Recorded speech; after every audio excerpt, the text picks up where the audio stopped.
नमस्कार, एक बार फिर क्राइम सीरीज में आप सभी दर्शकों का स्वागत है और मैं हूं आपके साथ सुरेंद्र सोनी।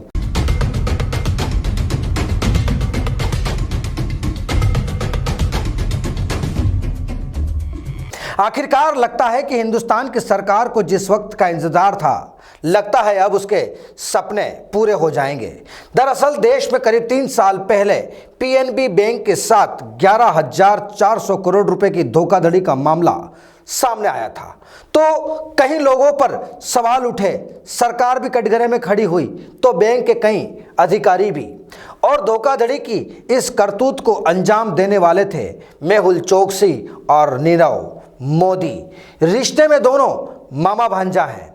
तो आइए आज आपको बताते हैं कि मामा भांजे की वो क्या थी करतूत, क्योंकि इस बार फरार चल रहा मामा मेहुल चोकसी पकड़ा गया डोमिनिका से। डोमिनिका एंटीना का पड़ोसी देश है और जब इसे हिंदुस्तान लाने की कोशिशें तेज हो गई है ताकि सिलसिलेवार फाइल तैयार हो सके। आपको बता देते हैं कि फरवरी साल 2018 में पंजाब नेशनल बैंक ने डायमंड कारोबारी मेहुल चोकसी और उसके भांजे नीरव मोदी के खिलाफ करीब 11,400 करोड़ की धोखाधड़ी का केस दर्ज करवाया गया था। दरअसल उस वक्त पीएनबी जालसाजी केस में 2 बड़े नाम सामने आए थे। उनमें से एक है मेहुल चोकसी और दूसरा उसका भांजा नीरव मोदी। चलिए अब जान लीजिए धोखाधड़ी की इस पूरी कहानी के बारे में। दरअसल ईडी के आरोप के मुताबिक दोनों मामा भांजे ने मिलकर देश को करोड़ों का चूना लगाया है।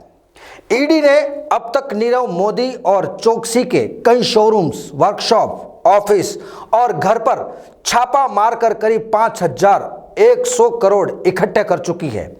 मेहुल हीरो का कारोबारी है और हीरो को कारोबार करने वाली कंपनी गीतांजलि जिम्स का मैनेजिंग डायरेक्टर है।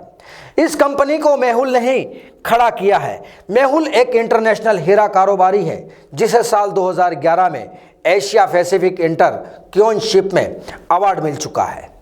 इटली, चीन, जापान, हांगकांग और थाईलैंड जैसे देशों को हीरे जवाहरातों से बने प्रोडक्ट निर्यात करने वाली मेहुल की इस कंपनी के कई ब्रांचेज हैं। गीली, नक्षत्र, अश्मी, माया, दिया, संगमी, सारे बड़े ब्रांड इसी मेहुल चोकसी के हैं। ऐश्वर्या राय और कैटरीना कैफ जैसी बड़ी बॉलीवुड हस्तियां को आपने इन ब्रांडों के एड में जरूर देखा होगा। चलिए आपको बताते हैं कि शातिर धोखेबाज मेहुल के बारे में। दरअसल 5 मई 1960 को गुजरात के व्यापारी चीनूभाई चोकसी के वहां जन्मे मेहुल गुजराती के पालनपुर में डीजी मोदी कॉलेज में पढ़ाई की और फिर मुंबई चला गया। मुंबई यूनिवर्सिटी में बीच में ही पढ़ाई छोड़कर वापस लौटा और पिता के बिजनेस में हाथ बटाने लगा। फिर 26 साल बाद मेहुल ने गीतांजलि जेम्स के नाम से कंपनी बनाई और बहुत कम समय में हीरे जवाहरात एक्सपोर्ट करने वाली देश की बड़ी कंपनियों में शुमार हो गई। 90 के दशक के शुरुआत में मेहुल ने रिटेल की संभावनाओं को परखते हुए गीतांजलि के बैनर तले अपना ज्वेलरी ब्रांड गिली लॉन्च किया।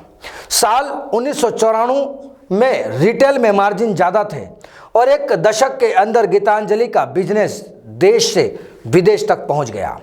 मेहुल का नाम पहली बार तब विवादों में आया जब गीतांजलि के पूर्व निर्देशक संतोष श्रीवास्तव और अन्य फ्रेंचाइजी होल्डर ने कंपनी के द्वारा बेचे गए ज़्यादातर डायमंड सेलिंग प्राइस के मुकाबले बेहद खराब गुणवत्ता के साथ लैब में तैयार किए।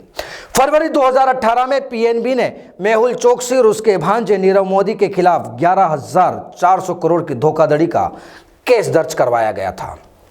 बैंक ने आरोप लगाया कि इन दोनों ने bank guarantee of letter in undertaking यानी कि जिसे LOU का गलत इस्तेमाल किया है।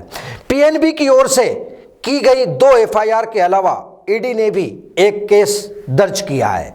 ईडी की टीम ने दिल्ली, बेंगलुरु, अहमदाबाद, कोलकाता, पटना, लखनऊ और मुंबई जैसे शहरों में छापेमारी की थी, लेकिन मेहुल विदेश फरार हो गया था।